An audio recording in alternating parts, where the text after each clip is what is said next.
Hi guys, so I was inspired by artwork that I recently saw by artists who solely use graphite pencils. And yes, my initial thought was to start using color pencils, as color in my mind is more attractive to the eye, but that couldn't be further than the truth if you had to look at some of the realistic drawings that I happened to stumble across on YouTube. These drawings were so realistic and amazing that you would think you were looking at a black and white photo. So yes, I thought, graphite drawing. I don't need to worry about color, so as long as my shading was smooth and my values were correct. This shouldn't take me long at all. I was wrong. This drawing took me forever to complete, as I was trying to make it as realistic as possible.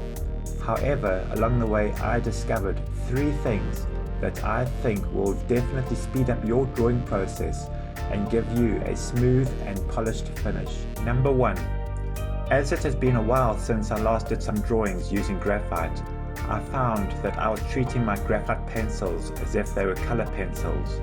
And by this I mean, I started very lightly using HB and slowly worked my way up until I ended up to 8B, putting down layer after layer and blending in between. And yes, I found you can draw like this, but for me it took me a long time.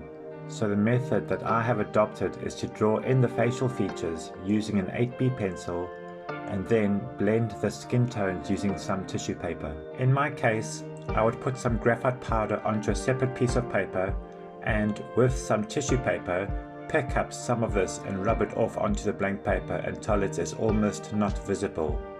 Then come back onto your drawing and gently rub your tissue onto the page into a circular motion until you reach your desired value. You may need to repeat this process to build up your values, and on the areas with lighter values I may go in and use a lighter pencil like a 2B and slowly build up the values, remembering to blend in between layers. Number 2. Now this surprised me.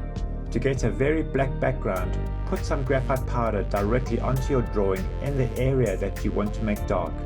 And again, with some tissue paper, fold it into a little square and press this graphite powder into the grain of the paper. I was surprised at how dark and smooth I could make the background. I think ideally you should use charcoal powder over and above graphite powder. The only reason I was using graphite powder is because I didn't have charcoal powder lying around. But saying that, graphite powder worked just fine. Number 3. Now I saw an artist using a strange tool for making highlights in hair, and I could not make out what he was using. Whatever it was, his hair looked absolutely so realistic, so I was on a mission to find out exactly what he was using. So after scrolling through pages of comments on his videos, I found out that he was using a glue stick. So I gave it a try. On a dark background, if you run the glue stick directly along the hairlines in the direction of the hair, it lifts up the graphite, and yes, I could probably use one of those pencil erasers, but I found that the glue stick glides more smoothly over the page. It works for me and I'm sure it may work for you too. You should give it a try. There's no harm if you don't like it, but give it a try, you never know. Well, with the above tips in mind, my next drawing is going so much faster, so why don't you like and subscribe to my channel to see more videos. Thanks for watching, and as always, God bless.